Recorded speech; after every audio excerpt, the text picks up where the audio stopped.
एक यंग लड़की, ये दोनों बाथरूम में फंस जाते हैं। ओल्ड मैन एक जर्नलिस्ट था और उसकी इंटरव्यू ये लड़की लेना चाहती थी, पर उसके इंटेंशन कुछ अलग ही थे। हेलो फ्रेंड्स, आज मैं आपको मैड्रिड 1987 या 2011 की एक फ्रेंच मूवी एक्सप्लेन करने वाला हूँ। ये काइंड ऑफ हैंगआउट मूवी है, तो इसके कन्वर्सेशन को आप रिलैक्स कर कुछ खाते हुए एंजॉय कर सकते हो। तो बिना किसी देरी के एक्सप्लेनेशन स्टार्ट करते हैं। मूवी स्टार्ट होती है और हम हमारे मेन कैरेक्टर को, जिसका नाम है मिगेल, इसे एक होटल में राइट करता देख सकते हैं। ये न्यूज़पेपर के लिए राइट करता है और ये बहुत ही फेमस राइटर है। आज उसे मिलने के लिए एक लड़की आई जो हमारी और एक मेन कैरेक्टर है, इसका नाम है एंजेला। एंजेला आज मिगेल का इंटरव्यू लेना चाहती थी, वो भी अच्छे से राइट करना चाहती है, एक अच्छी जर्नलिस्ट बनना चाहती है। मिगेल एंजेला को कुछ ऑर्डर वगैरह करने के लिए कहता है। उसने बहुत पहले एक आदमी के बारे में आर्टिकल लिखा था, उसके बारे में वो बात कर रहा था। वो कहता है मैंने उसके बारे में आर्टिकल लिखा, पर इसके बाद ही उसकी डेथ हो गई थी, तो हमने वो पब्लिश नहीं किया। वो और उसका पब्लिशर बहुत ही क्लोज थे। एंजेला पूछती है कि ऑफिस में सबसे तुम क्लोज थे। मिगेल कहता है एक जगह पर अगर तुम 25 इयर्स तक काम करो तो सिर्फ एक दूसरे को मारना ही बाकी रहता है। मिगेल बहुत ही स्ट्रेट फॉरवर्ड, उसे जो चाहिए होता है इसके बारे में बोल देता है, इस टाइप का कैरेक्टर है। एंजेला ने कोका कोला ऑर्डर किया था, इसकी एक सिप उसने उससे मांग ली। मिगेल को डॉक्टर ने कोका कोला, टोबैको, इस तरीके की चीजें खाने के लिए मना किया है, पर फिर भी वो मानता नहीं। वो एक ही टाइम पर स्मोकिंग भी करता है, कोका कोला भी पीता है और टोबैको भी खाता है। उसे लगता है कि अगर इस तरीके से उसकी डेथ हो जाए तो इसका ब्लेम इस सारी चीजों में इक्वली डिस्ट्रीब्यूट हो जाएगा। एंजेला ने अपनी राइटिंग मिगेल को दिखाने के लिए लाई हुई थी, जो मिगेल को इतनी ज्यादा पसंद नहीं आती। वो कहता है तुम्हारा आर्टिकल बहुत ज्यादा लॉन्ग है, अगर तुम्हें पब्लिश होना है तो ये जरा शॉर्ट होना चाहिए। एंजेला ने मिगेल की राइटिंग स्टाइल भी कॉपी की थी, तो कहता है तुम्हारी राइटिंग स्टाइल जरा यूनिक होनी चाहिए, तुम्हारे वर्ड्स लोगों को पिंच करने चाहिए, तभी आर्टिकल परफेक्ट बनता है। राइट कैसे करना है ये कोई भी सिखा नहीं सकता, ये अंदर से आना चाहिए। यही रीजन था एंजेला ने अपने कॉलेज में राइटिंग के कोई भी लेसन लिए नहीं थे, क्योंकि ये सिखाया नहीं जा सकता। बात करते वक्त मिगेल ने एंजेला को अपने पास बुला लिया था। मिगेल एंजेला को अपने कोट से चाबी निकालने के लिए कहता है। वो कहता है एक मेरे पेंटर फ्रेंड की है जो वीकेंड के लिए बाहर गया हुआ है, तुम्हें कॉल करने से पहले मैंने ये चाबी उससे ले ली थी, इसके बाद मैंने मेरा लक ट्राई किया। मिगेल एंजेला को अपने साथ वहां लेकर जाना चाहता था। उसे कहता है इंटरव्यू लेते वक्त हमारे बीच कोई भी डिस्ट्रैक्शन नहीं आना चाहिए। ये वहां पर पहुंचे, मिगेल एंजेला को टी वगैरह देता है। यहाँ पर अलग अलग पेंटिंग्स पड़ी हुई थी, तो मिगेल कहता है पेंटिंग ये आर्ट फॉर्म मुझे बहुत अच्छा लगता है। जब आप पेंटिंग करते हो उसके बाद भी कलर्स को स्मेल कर पाते हो, फिजिकली इसे एंजॉय कर पाते हो, पर राइटिंग का उस तरीके से कुछ भी नहीं है। एंजेला ने ग्लासेस लगाए थे तो उसने वो निकाल लिया, उसके बाद उसे किस कर लेता है। इसके बाद मिगेल ने कहा कि आजकल मुझे किसिंग में कोई भी इंटरेस्ट नहीं है, जैसा एज बढ़ता गया वैसे इंटरेस्ट चला जाता है। उसने फिर उसे कपड़े निकालने के लिए कहे। उसका मानना था कि एंजेला उससे कुछ सीखने वाली है, तो उसके बदले में उसे भी कुछ मिलना चाहिए। वो उसे क्लियरली बोल देता है कि मुझे जो चाहिए ये मैंने तुम्हें क्लियरली बता दिया है, इससे ज्यादा तुम और कुछ भी एक्सपेक्ट नहीं कर सकते। इसका मतलब ये नहीं कि तुम टैलेंटेड नहीं हो, पर फिजिकली मैं तुमसे अट्रैक्टेड हूँ। आजकल मैं किसी भी लड़की को सीड्यूस नहीं कर पाता, जब यंग था तब की बात अलग थी। अगर आज एंजेला के साथ उसका कुछ हुआ तो इसके बारे में वो लिखने वाला है। एंजेला को जरा अनकंफर्टेबल लगा तो यहाँ से वो चली जाती है। थोड़ी देर में माइंड चेंज कर फिर से वो वापस आ गई। उसने अपने कपड़े निकाले। मिगेल ने अपने फ्रेंड की कलर लेकर उसके बॉडी पर वो ड्रॉ करता है। इनके बीच में अब तक फिजिकली कुछ भी नहीं हुआ। इसके बाद एंजेला शावर लेने के लिए चली जाती है। मिगेल भी उसके पीछे पीछे आया। उसने डोर लॉक किया, वो भी शावर लेता है। शावर लेने के बाद एंजेला ने कहा कि अब मुझे यहाँ से जाना है, ये सब वो नहीं कर सकती। मिगेल को बात सुनकर बुरा लगा, पर एंजेला जब यहाँ से जा रही थी तो बाथरूम का डोर ही ओपन नहीं होता। ये डोर खराब था, पर मिगेल का फ्रेंड उसे बताना भूल गया था। एंजेला इसे खोलने का बहुत ट्राई करती है। मिगेल ने भी ट्राई किया, पर दोनों से खुल नहीं पाता। एंजेला बाथरूम की छोटी सी खिड़की से हेल्प मांगने की कोशिश करती है, पर मिगेल ने उसे कहा कि प्लीज ऐसा कुछ भी मत करो, अगर हम दोनों एक साथ पकड़े गए तो तमाशा हो जाएगा। वो एक फेमस राइटर है तो स्कैंडल भी बन सकता है। मिगेल ने कहा कि मेरा फ्रेंड 2 दिन तक वापस नहीं आएगा, इतने टाइम में उसकी वाइफ पुलिस को कॉल कर देगी। एंजेला कहती कि मेरे पेरेंट्स उससे पहले जरा ज्यादा वरीड हो जाएंगे। इन दोनों के लिए प्रॉब्लम थे, तो फिर से खिड़की से आवाज लगाने लग जाते हैं, पर इन्हें कोई भी सुन नहीं पा रहा था। मिगेल कहता है हमारी सिचुएशन बहुत ही अजीब है, एक तो कॉमेडी हो सकती है या फिर ट्रेजेडी। एंजेला ने कहा कि अगर हम सेफली यहाँ से निकल गए तो एक कॉमेडी होगी, अगर मेरे पेरेंट्स को पता चल गया तो एक ट्रेजेडी में कन्वर्ट हो जाएगी। मिगेल पूछता है कि तुम्हारे फादर क्या करते हैं। एंजेला ने कहा कि वो मिलिट्री में है। उनका नाम उसने उसे बताया, तो मिगेल उन्हें जानता था। एंजेला की बड़ी सिस्टर को भी वो जानता है। उन दोनों में 17 इयर्स का डिफरेंस है। मिगेल कहता है कि जब वो एक्टिंग क्लास में थी तो हम दोनों फ्रेंड्स हुआ करते थे। वो एक्चुअल में उसे लाइक करता था और उन दोनों के बीच में कुछ भी नहीं हुआ।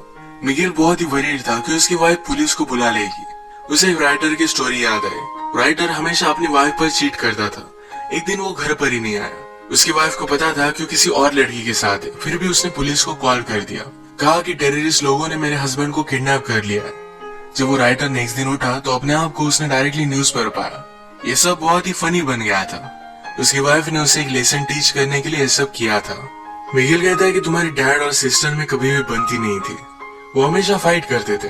एंजेला ने कहा कि वो अब भी करते हैं। एक्चुअली एंजेला ने अपनी सिस्टर से मिगेल का नंबर लिया था। मिगेल कहता है एक बार मैंने उसे बताया था कि मैं उसे लाइक करता हूँ और उसने मुझे रिजेक्ट कर दिया था। अगर उसे पता चला कि हम दोनों किस सिचुएशन में हैं, तो मैं वंडर करता हूँ कि वो करेगी क्या। आजकल एंजेला की सिस्टर एक बड़ी एक्ट्रेस बन चुकी है। एंजेला कहती है कि मेरी सिस्टर को लगता है कि तुम बहुत ही ओवररेटेड राइटर हो। मिगेल को सुनकर बुरा लगा, पर वो कहता है एक ओवररेटेड राइटर ही इसको अपना करियर बना सकता है। एंजेला पूछती है लोग क्या कहते हैं, क्या तुम्हें इससे कुछ भी फर्क पड़ता है। मिगेल पूछता है क्या अब भी तुम मेरा इंटरव्यू ले रही हो। मैं तुम्हें सब आंसर्स दूंगा, पर ये इंटरव्यू किस तरीके से एंड होती है इस पर ही डिपेंड करेगा। उसे टच करने वाला था, पर एंजेला उसे दूर जाकर बैठी। एंजेला कहती है तुम्हारे नॉवेल्स बहुत ही अजीब तरीके से थे, पर फिर भी उन्हें बहुत सारे अवार्ड्स वगैरह मिले हैं। मिगेल कहता है नॉवेल लिखते हो लोग बहुत ही ज्यादा टाइम लेते हैं, मैंने इसे प्रोफेशनली लिखा था। हर रोज में कुछ टारगेट रखकर इसे कंप्लीट कर ही डालता था। मिगेल एंजेला से कहता है कि फिर से ट्राई कर देखो, तुम्हारी आवाज सुनकर तुम्हें हेल्प करने के लिए कोई भी आदमी आ सकता है। सुंदर लड़की देखी नहीं और हर आदमी उसे हेल्प करना चाहता है। आवाज देने के बाद भी उसे कोई भी सुन नहीं रहा था। मिगेल फिर से एंजेला के पास आ गया। उसे कहती है मुझे सिर्फ यहाँ से जाना है, उसके साथ कुछ भी नहीं करना चाहती। एंजेला फिर से डोर को ओपन करने की कोशिश करती है। मिगेल कहता है कि जब आप यंग होते हो तो लगता है कि इस लाइफ में कुछ पॉइंट है, वो अपनी लाइफ कुछ अलग तरीके से जी लेंगे, पर बाद में पता चलता है कि लाइफ में बहुत सारी चीजें पॉइंटलेस थी, इसमें कोई भी मीनिंग नहीं था। हर एक की कोई ना कोई तो प्रायोरिटी होती है। मिगेल एंजेला से पूछता है कि आज सैटरडे है, अगर तुम घर पर होती तो क्या करती, क्या अपने फ्रेंड्स के साथ बाहर जाती। एंजेला को ये सब चीजें पसंद नहीं है। वो कहती है कि मैं बुक्स रीड करती। मिगेल को जो बुक्स पसंद है यही एंजेला ने भी पढ़ी हुई है, पर मिगेल कहता है हम दोनों के व्यूज इस पर बहुत ही अलग अलग होंगे। जैसे कि क्लासिकल म्यूजिक और एक रॉक बैंड में डिफरेंस होता है। मिगेल ने फिर यही टॉयलेट किया। वो कहता है प्यार के बारे में लोगों ने बहुत सारी चीजें लिखी है, और बाकी चीजों के बारे में कोई भी नहीं लिखता। ये लोगों को ज्यादा रेजोनेट करती है। अपनी राइटिंग में इन चीजों का तुम्हें ध्यान रखना चाहिए। मिगेल फ्रस्ट्रेटेड हो रहा था। वो कहता है हम दोनों यार हैं, हम दोनों में एक टेंशन है, अगर हम कुछ भी नहीं करते तो टेंशन बढ़ता जाएगा। सब कुछ हो जाने के बाद शायद हम एक दूसरे को डिजायर नहीं करेंगे, पर फिर भी अट्रैक्शन बहुत ही इम्पोर्टेंट है। मिगेल भी अब जल्दी से जल्दी यहाँ से निकलना चाहता था। उसे बुरा लगता है कि वो सोच क्या रहा था। वो एक ओल्ड मैन है, कोई भी यंग लड़की उसके साथ इंटीमेट नहीं हो सकती। वो कहता है कि मेरी वाइफ को मैं बहुत प्यार करता हूँ, पर फिर भी कभी कभी आपको आइसोलेशन की जरूरत होती है। हम दोनों यहाँ पर इस तरीके से एक साथ है, अगर हमारे बीच में कुछ भी नहीं हुआ पर फिर भी लोगों को लगेगा ये कुछ ना कुछ तो हुआ है। ये उसे एक ट्रेजेडी की तरह लगता है। एंजेला फिर उसके पास आ गई और ये दोनों इंटीमेट हो जाते हैं। इसके बाद एंजेला को थोड़ी सी भूख लगी थी। इस पर मिगेल कहता है मूवीज में मुझे लोगों को कुछ ना कुछ खाते देखना अच्छा लगता है। उसने अभी अभी एक एक्शन मूवी देखी थी जो बहुत ही फास्ट थी, पर अचानक से उसमें एक आदमी का खाना खाते हुए सीन आ गया। उसे लगता है कि उस सीन में एक पीस था, एक रियलिटी थी। वो बताता है कि राइटिंग भी इसी तरीके से होती है, जिस तरीके से जो भी फैक्ट्स है हमें उस तरीके से बताने चाहिए। जितना आप रियल लिखोगे उतना ही लोगों को अच्छा लगेगा। एंजेला अपनी राइटिंग से वर्ल्ड चेंज करना चाहती थी, पर मिगेल कहता है वैसा कुछ भी नहीं होता। तुम सिर्फ लोगों के लिए अच्छा लिखने का ट्राई कर सकते हो, बाकी कुछ भी तुम्हारे हाथ में नहीं। मिगेल के व्यूज से बहुत सारे निगेटिव होते हैं। वो एंजेला से हमेशा इस तरीके से बात कर रहा था कि वो उससे बहुत ही ज्यादा छोटी है। वो ऑलमोस्ट एंजेला को डांट रहा है, इस तरीके से उससे बात कर रहा था।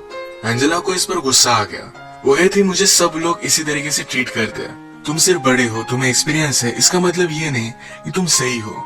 तुम्हें क्या लगता है यहाँ पर मेरा आना ये तुमने चूज किया था? मैं भी तुम्हें चूज कर सकती हूँ। शायद मुझे भी कुछ ना कुछ डिफरेंट चाहिए था, इसीलिए मैं यहाँ पर आई। एंजेला को गुस्सा शांत होने के बाद मिगेल कहता है किसी को आवाज लगा कर देखो, पर फिर भी कोई भी सुन नहीं पा रहा था। एंजेला कहती है कि जब मैं छोटी थी तो इस तरीके से प्रिटेंड करती थी कि मैं एक सेलिब्रिटी हूँ, मेरा इंटरव्यू चल रहा है और आईने के सामने हमेशा ऐसे देखती रहती थी।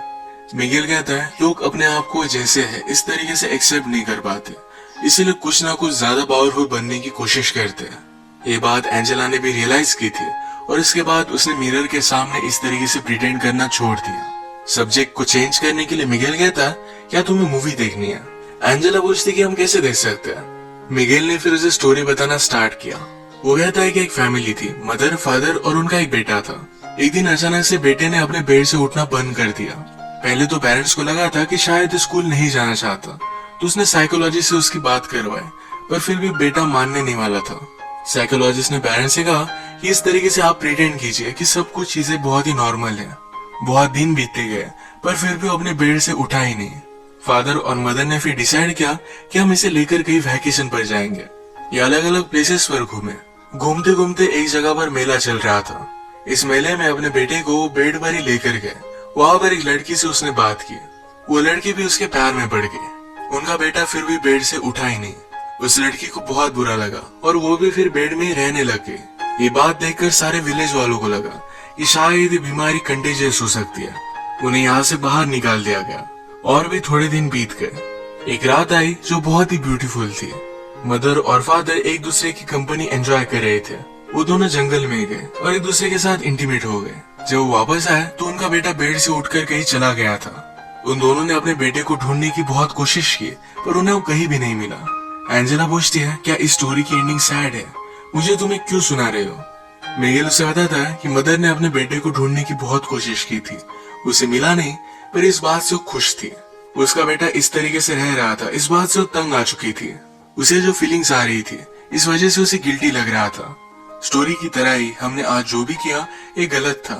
हमें इसके बारे में गिल्टी तो लगेगा ही, पर ये अब हो चुका है। इसके बारे में ज्यादा सोचना सही नहीं। इसके बाद अगर हम फिर से कभी मिले तो तुम मुझे इग्नोर कर दोगी। तुम्हें गिल्टी तो लगेगा पर यही करना सही होगा। इसके बाद थोड़ी देर में मिगेल को किसी का आवाज आया। उस आदमी को बुलाकर कहता है कि प्लीज मेरे फ्रेंड को कॉल करो, मैं यहाँ पर फंस चुका हूँ।